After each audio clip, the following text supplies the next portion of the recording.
Bonsoir à tous. Je ne sais pas si vous reconnaissez cette image, ce passage de Star Wars où Luke Skywalker regarde le coucher des 2 soleils sur Tatooine. Alors vous me direz, là on n'a que la moitié, même des gens ne voient même pas en entier, mais il y a bien Luke à gauche. Et donc en fait vous êtes là immergés dans la peau des patients sur lesquels portent mes travaux. C'est-à-dire que ces patients ne savent pas qu'il y a 2 soleils sur Tatooine. S'ils fixent le centre de l'écran, s'ils fixent maintenant là, ils savent qu'il y a 2 soleils sur Tatooine.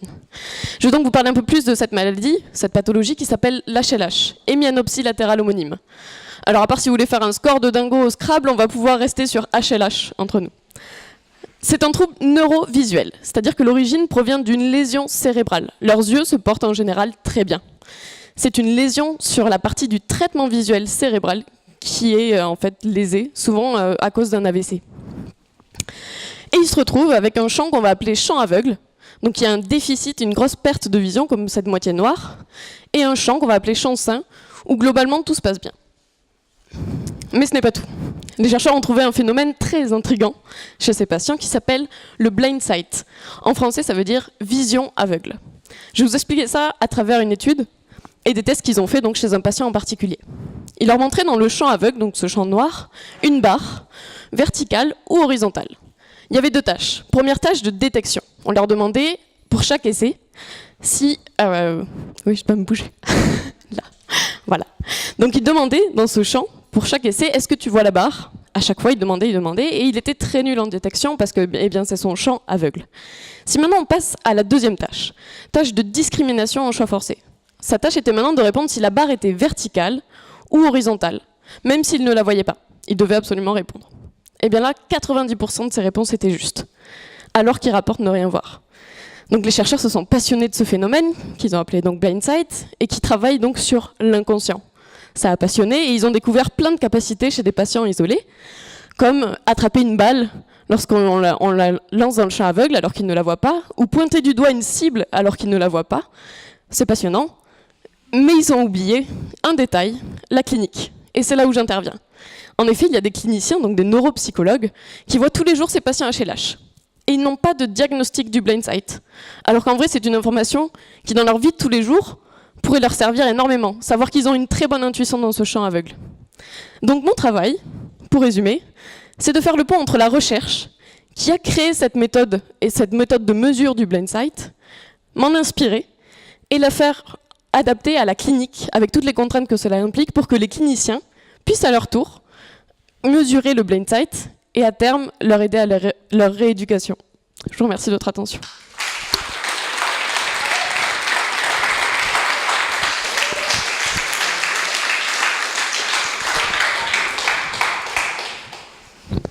Des questions ? Oui. Si un angle mort, comment est-ce qu'on peut déterminer qu'il ne voit vraiment pas dans l'angle mort alors qu'il y a un réflexe, il y a une sorte de condition à ce moment-là ? Alors c'est la grosse question parce que du coup il y a un gros paradoxe entre subjectif et objectif. Lorsqu'ils font réellement attraper la balle et subjectif ils disent je ne la vois pas. Donc c'est un peu aussi mon rôle de mesurer subjectivement, de créer cette échelle pour être sûr qu'ils voient ou ils ne voient pas. Donc on peut leur mettre sur une échelle où ils ont plus de choix que je vois pas. Ils peuvent dire je sens, je vois quelque chose. Je sais pas si ça répond, mais en gros c'est très dur justement quand ils ont ces capacités de dire en fait ils y voient. Et alors que dans la vie de tous les jours ils vont dire c'est une gêne, je n'y vois pas. Donc c'est vraiment faire confiance à leur réponse subjective en fait. Ça, c'est le principe de l'exercice de la balle. C'est une menace, ils sont d'autant plus forts. Enfin, le blind sight est d'autant plus fort en fait lorsque c'est une menace, lorsque c'est un réflexe pour sauver leur vie ou quelque chose comme ça, oui. C'est ça.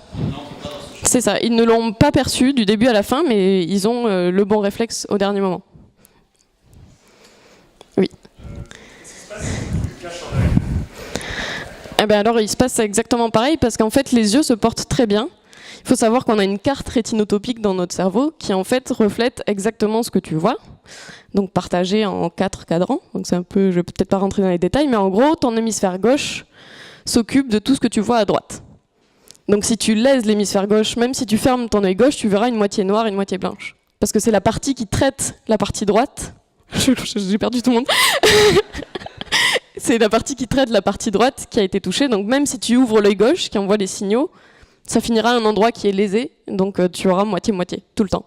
L'analyse, ça s'applique à la fois sur le gauche comme l'œil droit. C'est ça, c'est pour ça que ça s'appelle en fait hémianopsie latérale homonyme, c'est pour chaque œil. C'est pour ça que le homonyme, en fait. Voilà. Je sais pas, oui. Oui. Si on parle de la balle qui part alors que les gens sont aveugle, du début à la fin, comment le cerveau sait qu'il y a quelque chose qui arrive? Est-ce que c'est par le son? Est-ce que c'est par le regard de l'observateur qui est en face qui... Alors déjà, il y a toutes les multimodalités, donc il y a le son, les présences, etc.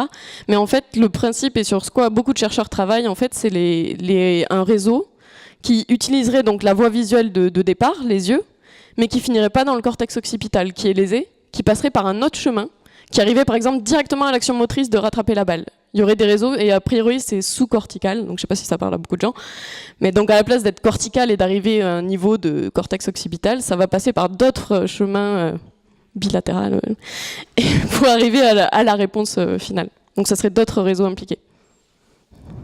Oui. Est-ce qu'on peut apprendre à se rendre compte qu'on voit des trucs? Alors, c'est deux questions totalement différentes. Il y a beaucoup de... Donc, les travaux des neuropsychologues, c'est de rééduquer, justement. Mais c'est pas gagné pour récupérer la vue. Ça dépend énormément de qu'est-ce qui a été lésé. Si c'est la matière grise, si c'est la matière blanche, donc ce qui envoie l'information ou ce qui reçoit l'information. Si c'est de la matière blanche, en général, il y a beaucoup de mal à récupérer. Si c'est de la matière grise, il peut y avoir des plasticités, justement, et récupérer un peu du champ. Mais ça dépend énormément des types d'AVC, ça dépend un peu de l'étiologie en fait. Mais ce que vont faire les neuropsies, c'est surtout les éduquer à utiliser leur champ sain.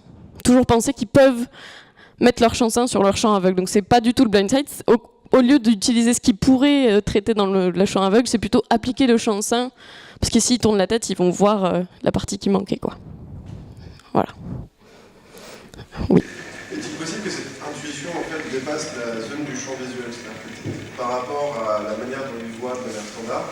Est-ce que cette intuition va aller un peu plus loin ou un peu plus courte que ce qu'ils devraient voir normalement avec les mains qui fonctionnent pas? Alors je vois pas ce que tu veux dire par un peu plus loin que le champ visuel. Je vois ça peut-être avec les mauvais termes, mais lorsque vous voyez, en fait, on va dire qu'il y a une zone, en regardant en face, il y a une zone par laquelle on est Périphérie.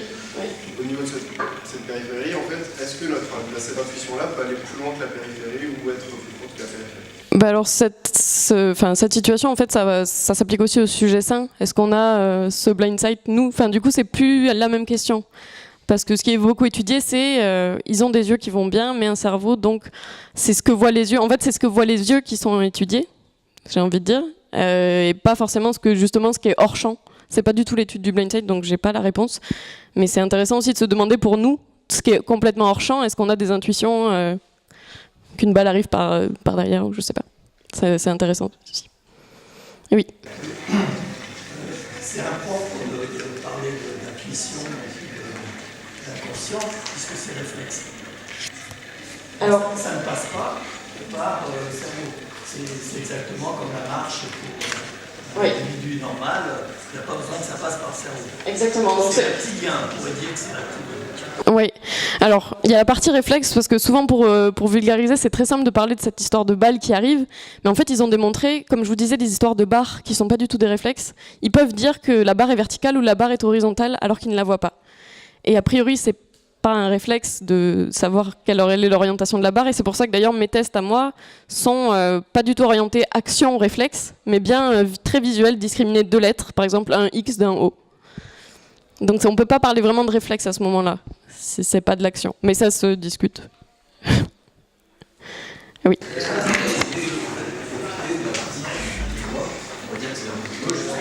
Finalement, tout le champ de vision, le condenser un petit peu sur la partie gauche, avec, je sais pas, une caméra ou tout ça, pour finalement faire en sorte que finalement la personne elle entraîne un peu la partie qu'il voit.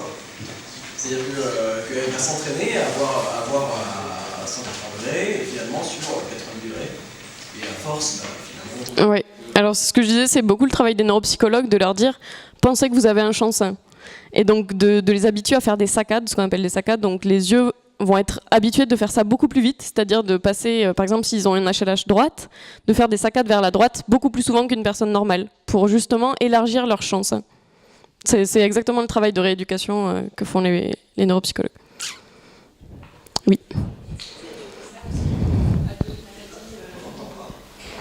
Est-ce qu'il y a une étude, d'autres études qui sont faites pour d'autres maladies, tant que c'est l'œil qui est pas malade, mais le cerveau? Alors, il me semble qu'il y en a aussi chez les sourds qui auraient du blind sight auditif, mais j'avoue que j'ai pas du tout lu cette littérature. Ah, au niveau visuel, alors il y a aussi, en fait, il y a plein de pathologies visuelles. Moi, je travaille spécialement chez les HLH, mais il y a aussi des gens qui ont une cécité corticale, c'est-à-dire que c'est les deux hémisphères qui sont lésés, donc eux n'y voient plus rien du tout. Et on retrouve aussi beaucoup ce phénomène de blind sight chez eux. Par exemple, un patient qui a une cécité corticale complète, et si on le met sur un parcours avec des obstacles, il va pouvoir les éviter alors qu'il ne les voit pas. Donc je sais pas si ça répond. C'est toujours, en fait, le blind sight apparaît quand c'est un problème de cerveau et pas du tout un problème de vue, en fait. C'est une des parties très importantes. Merci.